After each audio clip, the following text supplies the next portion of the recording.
Hello friends, welcome to Telugu audio story. ఈ ఛానల్ని కనుక మీరు ఫస్ట్ టైం చూస్తున్నట్లయితే ఛానల్ సబ్స్క్రైబ్ చేయండి, లైక్ చేయండి. అలాగే ఈ కథపై మీ ఒపీనియన్ని కమెంట్ రూపంలో తెలియచేయండి. ఇక కథలోకి వెళ్దామా? మన నుంచి నా ప్రాణమా పార్ట్ 64 చూసే ముందు పార్ట్ 63 చూడండి. లింక్ డిస్క్రిప్షన్లో ఇవ్వడం జరిగింది. అలా మళ్ళీ ముగ్గురు కారులో కూర్చొని ఈరోజు ఏం చేసావురా అని అడగ్గా ఆ రోజు వాళ్ళ స్కూల్లో జరిగిన యాక్టివిటీస్ అన్నీ పూసగుచ్చినట్టుగా చెప్పుకుంటూ పోగా చాలా నేర్చుకుంటున్నట్టున్నావన్నమాట అని అనడంతో, అవును, నేను కొద్ది రోజులు స్కూల్కి వెళ్తాను, ఆ తర్వాత మీతో ఆఫీస్కి వచ్చి వర్క్ చేస్తాను అని అన్నాడు బాబు. దానికి ఇటు పల్లవి అలాగే అటు రాబర్ట్ ఇద్దరూ నవ్వుతూ ఉండగా, ఎందుకు నవ్వుతున్నారు? నిజంగానే నేను చాలా నేర్చుకున్నాను, ఈరోజు కంప్యూటర్లో కూడా చాలా నేర్చుకున్నాను, సరేనా అని అనడంతో రాబర్ట్ పల్లవి వైపు చూసి, ఇంక రేపటి నుండి నువ్వు రావాల్సిన అవసరం లేదు, సరేనా? ఇంకో కొద్ది రోజుల్లో ఎలాగో వీడు నాకు హెల్ప్ చేస్తాడు కదా, ఇంకా ఎలాగో నేను వీడి హెల్ప్ తీసుకుంటాను కాబట్టి నువ్వు రావాల్సిన అవసరం లేదు అని అనడంతో, అలాగే మీ ఇద్దరు ఆఫీస్కి వెళ్ళి వర్క్ చేసుకోండి, నేను ఇంట్లోనే ఉంటాను అని అంది పల్లవి. అయ్యో మమ్మీ, మీకు ఇంట్లో ఉంటే బోర్ కొడుతుంది కదా, నువ్వు నాన్నమ్మ ఇద్దరు ఏం చేస్తారు మరి? అందుకే కావాలనుకుంటే నువ్వు రా ఆఫీస్కి, నీకు ఏదైనా వర్క్ రాకపోతే నేను నీకు హెల్ప్ చేస్తాను అని అనగానే రాబర్ట్ అయితే పొట్ట పట్టుకుని మరీ నవ్వుతూ, ఓ సూపర్ నాన్న, అసలు నువ్వు మీ మమ్మీకి ఏ పని చేత కావడం లేదు తెలుసా, ఇంకా నేర్పించాల్సిన బాధ్యత నీదే అని చెప్పగా, అలానే నేర్పిస్తాను డాడీ అని అన్నాడు వాడు. అలా కొడుకు మాట్లాడుతున్న మాటలకు నవ్వుకుంటూ వాళ్ళ షాపింగ్కి వెళ్ళగా, అత్తయ్య కూడా చెప్తే ఆవిడ కూడా వచ్చేవాళ్ళేమో కదా అని అనడంతో, అమ్మ రాదులే అని చెప్పి ముగ్గురు షాపింగ్ కూడా వెళ్ళి వాటర్లోకి దిగడానికి కావలసిన క్లోత్స్ అన్నీ తీసుకొని ఇంటికి చేరుకునేసరికి 6 అయింది. అప్పటికే పల్లవికి వాళ్ళ అత్తగారు ఫోన్ చేసి, బాబుని తీసుకురాలేదా, ఇంత సమయం అయింది, మీరు ఇంటికి రావడం లేదేంటి, మరి వాడి గురించి ఆలోచించారా అని అడగ్గా, అత్తయ్య వాడిని తీసుకుని షాపింగ్కి వచ్చాము అని చెప్పడంతో, ఒక్క ముక్క చెప్తే అయిపోయేది కదా అంది ఆవిడ. సారీ అత్తయ్య, చెప్పాలని అనుకున్నాను, కానీ ఆ తర్వాత వాడి మాటల్లో పడి మర్చిపోయాను అని అనగానే, పర్వాలేదులేండి, మీరు డిన్నర్ బయటే చేసొస్తారా, ఇంటికి వస్తారా అని అడగ్గా, లేదత్తయ్య వచ్చేస్తాము అని చెప్పడంతో, అలాగే అని చెప్పి ఆవిడ ఫోన్ పెట్టేయగా, ఇంకా మనం వెళ్తున్న విషయం అత్తయ్యకు చెప్పాల్సింది, అత్తయ్య గారికి కోపం వచ్చిందేమో అని అంది పల్లవి. ఓ ఈరోజు వీడు స్కూల్కి వెళ్ళాడు కదా, అందుకోసమే అమ్మకు కంగారు వచ్చింది అని అనుకొని, ఇట్స్ ఓకేలే, చిన్న చిన్న విషయాలు ప్రతి ఇంట్లో జరిగేవే, పట్టించుకోకు అని చెప్పడంతో, అలాగే అని అంది. అలా వాళ్ళు షాపింగ్ చేసి ఇంటికి వెళ్ళాక వాళ్ళు తీసుకున్న బట్టలన్నీ రాబర్ట్ వాళ్ళ అమ్మగారికి చూపించి ఫ్రెష్ అప్ అయ్యాక పల్లవి రాబర్ట్ ఇద్దరు ల్యాప్టాప్లతో కూర్చోగా, బాబు మాత్రం వేరే లెవెల్లో హోంవర్క్ చేసుకోవడం మొదలుపెట్టాడు. అలా కాసేపు అయ్యాక బాబుకు తినిపించి పడుకోబెట్టి వాళ్ళిద్దరూ మళ్ళీ ల్యాప్టాప్ మీద కూర్చుని ఆరాధ్య ఫోన్ చేసి, అవును ఈరోజు వాడు స్కూల్కి వెళ్ళాడా, ఎలా ఉన్నాడు అని అడగా, ఇదో స్కూల్కి వెళ్ళాడు అంటూ బాబు మాట్లాడిన మాటలన్నీ చెప్తూ నవ్వుకోగా, వీళ్ళు ఒక్కరోజు స్కూల్కి వెళ్ళగానే ఏదో సాధించినట్టు బిల్డప్ ఇస్తున్నారు, ఇక్కడ మీరు అంతే, అక్కడ వాడు అంతే అని ఇద్దరు నవ్వుకున్నారు. అలా వాళ్ళు చాలాసేపు మాట్లాడుకున్న తర్వాత మళ్ళీ పనిలో పడిపోయారు.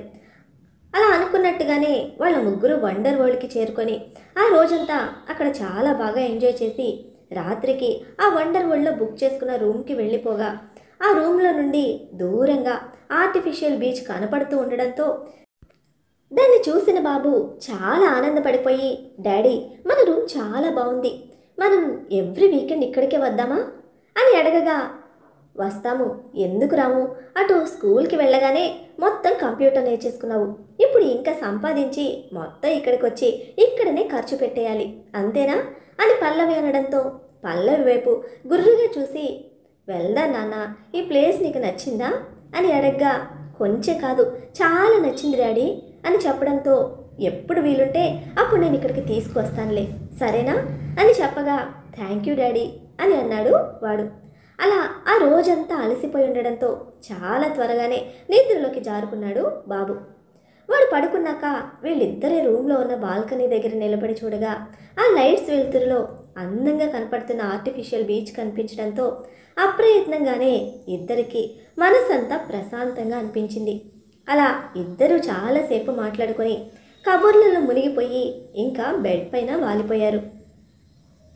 అక్కడున్న వాతావరణం, పల్లవి నైట్ సూట్లో రాబర్ట్ని ప్రవోక్ చేస్తూ ఉంటే పల్లవికి దగ్గర కమ్మని తన శరీరం తనని ఇబ్బంది పెడుతున్నప్పటికీ ఇలా కలవడం కరెక్ట్ కాదు అని తన మనసు తనకి నచ్చ చెప్తూ ఉండడంతో అసహనంగా అటూ ఇటూ పొర్లుతున్న రాబర్ట్ని చూసి, ఏమైంది, నిద్ర పట్టడం లేదా మీకు అని అడిగింది పల్లవి. ఈ టైంలో ఇక్కడ అస్సలు పట్టడం లేదు అని అన్నాడు రాబర్ట్. అతని ఇంటెన్షన్ అస్సలు అర్థం కాకపోవడంతో మేబీ కొత్త ప్లేస్ కదా, అందుకే నిద్ర పట్టడం లేదేమో అని అనగానే ఒక్కసారి లేచి కూర్చొని బుద్ధు బుద్ధు అని తిట్టుకోగా, ఏమైంది అని అడిగింది. ఏమీ లేదు, నీకు నిద్ర వస్తే సంతోషంగా పడుకో, హ్యాపీగా పడుకో అని అన్నాడు పల్లవి వైపు కోపంగా చూస్తూ. అసలు రాబర్ట్కి కోపం ఎందుకు వచ్చిందో అర్థం కాని పల్లవి మాత్రం, ఏమైంది, ఈయనకు ఇలా చేస్తున్నాడు అని అనుకోసాగింది. అలా మెల్లిగా ఇద్దరూ చాలా సమయం తర్వాత నిద్రలోకి జారుకున్నారు. సరిగ్గా రాత్రి 2 గంటలకు పల్లవి ఫోన్ రింగ్ అవ్వడం మొదలుపెట్టింది. అంత అర్ధరాత్రి ఫోన్ మోగడంతో ఇద్దరికి మెలకువ రాగా పల్లవి లేచి ఫోన్ చూసేసరికి ఏదో కొత్త నెంబర్ నుండి కాల్ రావడంతో, ఈ టైంలో ఎవరు కాల్ చేస్తున్నారు అని రాబర్ట్ కూడా లేచి చూడగా రాబర్ట్ని చూసి ఏదో అన్నోన్ నెంబర్ నుండి కాల్ వస్తుంది అని పల్లవి అనడంతో, ఇలా ఇవ్వు ఫోన్, నేను మాట్లాడతాను అని రాబర్ట్ అనడంతోనే రాబర్ట్కు ఫోన్ ఇవ్వగా హలో అని ఫోన్ లిఫ్ట్ చేశాడు. అవతల వైపు నుండి, ఎవర్రా నువ్వు, నా పెళ్ళాం దగ్గర ఉన్నావు, ఎవడివి అని ఎవరో తాగిన గొంతు వినపడింది. దాంతో షాక్ అయిన రాబర్ట్, ఎవడ్రా నువ్వు అని అంటూ లౌడ్ స్పీకర్ ఆన్ చేయడంతో, నేనెవరినైతే నీకేనరా, అయినా నువ్వు ఎవరి ఫోన్ అయితే లిఫ్ట్ చేశావో దాని మొగుడునరా, పల్లవి భర్తని అని అనగానే ఆ గొంతు గుర్తుపట్టిన పల్లవి భయంతో వణికిపోతూ రాబర్ట్ వైపు కన్నీళ్లతో చూడగా అనుమానం వచ్చి, తను నీ ఫస్ట్ హస్బెండా అని అడగగా కన్నీళ్లతోనే అవును అన్నట్టు తలూపడంతో, మీరిద్దరూ ఇంకా టచ్లోనే ఉన్నారా అని అడిగాడు. దాంతో పల్లవి భయపడుతూ లేదు లేదు అన్నట్లు తల ఊపగా, ఎవర్రా నువ్వు, నిన్నే అడుగుతుంది, ఎవరు నా పెళ్ళం ఫోన్ లిఫ్ట్ చేసింది, ఎందుకు చేశావురా అని అనడంతో, నీ పెళ్ళామా, నీ పెళ్ళం ఎవర్రా ఇక్కడ అని అడిగాడు రాబర్ట్ అంతే కోపంగా. పల్లవి నా పెళ్ళమే కదరా అని అనగానే, తనకు నీకు విడాకులయ్యాయి కదా అని అనడంతో, విడాకులైతే మాత్రం నా పెళ్ళం కాకుండా పోతుందా అని అన్నాడు. ఏం మాట్లాడుతున్నావురా పిచ్చోడా, విడాకులైపోయాక నీ పెళ్ళం ఎలా అవుతుంది, మతుండే మాట్లాడుతున్నావా లేక సెన్సెస్ ఏమైనా దొబ్బయ్యా అని అడగ్గా, నాకు సెన్సెస్ ఎందుకు దొబ్బుతాయిరా, అయినా అది నన్ను వదిలేసి నీ దగ్గరికి ఎలా వచ్చిందిరా, దానికి ఎంత ధైర్యం ఉంటే నన్ను కాదు నీ దగ్గరికి వచ్చింది అని అన్నాడు. నువ్వు మొగుడివి మగాడివి అయితే తను నీ దగ్గరే ఉండేది కాదుగా, అందుకే తను నీ దగ్గర నుండి వచ్చేసింది అని అన్నాడు రాబర్ట్. నేను మగాడిని కాదా, నేను మగాడిని ఎందుకు కాదురా, మగాడిని కాబట్టే దాన్ని ఎంతగా అదుపులో పెట్టాలో అంతగా అదుపులో పెట్టాను. ఒక్కసారి దాన్ని అడుగు మన టార్చర్ ఎలా ఉంటుందో. నిద్రలో లేపడిగినా నా గురించి మర్చిపోదు, దానికి చుక్కలు చూపించాను అని అనగానే, ఓహో నీ దృష్టిలో మగతనం అంటే అదా, నేను ఇంకొకటి అనుకున్నానులే. సరే మరి అలాంటప్పుడు మళ్ళీ ఎందుకు కాల్ చేశావు, తనకు నీకు విడాకులు అయిపోయాయి కదా అని అనడంతో, నువ్వే అడుగురా జఫా దాన్ని అని అన్నాడు అతను. మైండ్ యువర్ వర్డ్స్, తాగున్నావని ఒకే ఒక్క రీజన్తో ఇప్పుడు నేను వదిలేస్తున్నాను, లేదా ఈ క్షణమే నీ దగ్గరికి వచ్చి నీ మక్కెలు ఎరగదన్నేవాణ్ణి అని రాబర్ట్ అనడంతో, తాగుంటే ఏంట్రా, తాగుంటే ఏంటి, నీకు నా అడ్రస్ చెప్తాను, అంతగా దమ్ముంటే వచ్చి ఏం చేస్తావో చెయ్యి. అయినా నువ్వు దాన్ని పెళ్లి చేసుకున్నావా, ఎందుకు పెళ్లి చేసుకున్నావురా, నువ్వు కొంప తీసి దాని మొగుడువు కాదుగా అని అనడంతో, కొంప తీయకుండానే నేను తన భర్తనే అని చాలా కూల్గా చెప్పాడు రాబర్ట్. ఓహో అయితే బాగా ఎంజాయ్ చేస్తున్నావు అన్నమాట, ఏ మాటకు ఆ మాటకే చెప్పుకోవాలి, అది చెప్పిన మాట వింటుందిరా, నీ మాట జవదాటదు, చాలా లక్కీ ఫెలో తెలుసా అని అనడంతో ఇంకా కోపం తట్టుకోలేక, ఇంతకీ ఎందుకు ఫోన్ చేశావు అని కోపంగా అడిగినట్టు అడిగాడు. ఏం చేయాలరా, అది గుర్తొస్తోంది, నా దగ్గర ఉన్నప్పుడు ఎంత తిట్టినా కొట్టినా పడేది, డబ్బుల కోసం ఏ పని చెప్పినా చేసేది, కానీ నేనేదో తప్పుడు పని చేయమన్నానని నన్ను వదిలేసి వెళ్ళిపోయింది.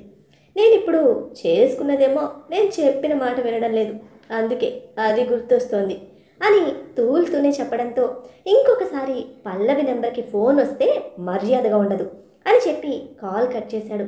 అంతలోనే మళ్ళీ కాల్ రావడం, ఆ నెంబర్ని బ్లాక్లో పెట్టేసి పల్లవి వైపు చూడగా అప్పటికి గుక్క పట్టి ఏడుస్తూ తను కనపడగానే ఫోన్ని పక్కన పెట్టేసి మధ్యలో బాబు ఉండడంతో లేచి వెళ్ళి పల్లవి పక్కన కూర్చొని ఎందుకు ఏడుస్తున్నావు అని అనగానే రాబర్ట్ని గట్టిగా హత్తుకుంటూ నేను వాడితో విడాకుల ముందు నుండే ఎప్పుడు మాట్లాడలేదండి, నాకు ఇప్పుడు ఎందుకు ఫోన్ చేశాడో కూడా తెలియదు, వాడి నెంబర్ కూడా బ్లాక్ లిస్ట్లోనే ఉంది, దయచేసి మీరు నన్ను అపార్థం చేసుకోవద్దు అంటూ ఏడవడం మొదలు పెట్టగా నేనిప్పుడు నిన్నేమైనా అన్నానా అంటూ పల్లవి మొహాన్ని చేతుల్లోకి తీసుకొని ప్రేమగా అడిగాడు.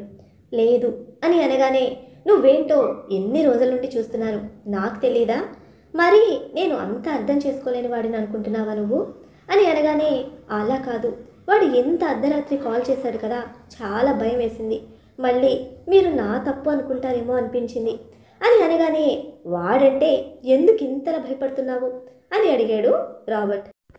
అసలు నాకు వాడి ఫేస్ కాదు కదా, వాడి మాటలు కూడా వినాలని లేదు అని అనడంతో అంతేనా అని అడగ్గా అవును అని అంది.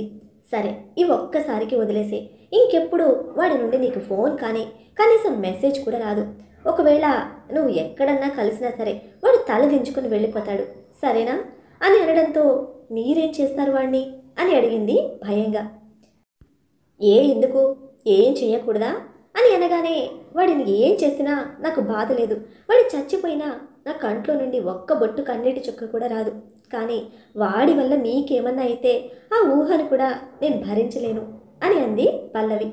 దానికి పల్లవి మొహాన్ని చేతుల్లోకి తీసుకొని ప్రేమగా నుదుటి మీద ముద్దు పెట్టి నాకేమవుతుంది చెప్పు, ఇదిగో నువ్వు ఇలా నాతో ప్రేమగా ఉంటే ఇంకో 100 సంవత్సరాలు కూడా నేను ఆరోగ్యంగా బ్రతికేస్తాను, ఓకేనా అని చెప్పగా అలాగే అన్నట్లు తలూపగా ఇంక పడుకో, దీని గురించి ఆలోచించకు అని పడుకోబెట్టి బెడ్షీట్ని కప్పగా మళ్ళీ ఏడవడం మొదలు పెట్టడంతో నేను ఏం చెప్పాను, నిన్ను ఏడవద్దని చెప్పానా, నేను చూసుకుంటాను కదా, ఈ ఒక్క రోజుకి వదిలేసే, ఇంకెప్పుడు వాడి నుండి ఫోన్ రాకుండా చూసుకునే బాధ్యత నాది అని అంటూ పల్లవి పక్కనే పడుకొని ఆమె తలను తన గుండెల మీద పెట్టుకొని నేనున్నంత వరకు నీకు బాబుకి ఏం కాకుండా చూసుకునే బాధ్యత నాది, నా పైన నమ్మకం ఉంచు అని చెప్పగా మా అమ్మ నాన్న చనిపోయాక తర్వాత నేను ఎవరినైనా నమ్మాను అంటే అది ఒకటి జ్వలంత్ అన్నయ్యను, ఆ తర్వాత మిమ్మల్ని అని వెక్కుతూ చెప్పింది పల్లవి. ఆ నమ్మకాన్ని అస్సలు వమ్ము చేయకుండా చూసుకుంటాను పల్లవి, నన్ను నమ్ము అంటూ మళ్ళీ తన నుదుటి మీద ముద్దు పెట్టుకొని ఇదిగో ఒకటి చెప్తున్నాను, నువ్వు ఇలా ఇంకా మెలకుగానే ఉన్నావే అనుకో, సమయం 1 అవుతోంది,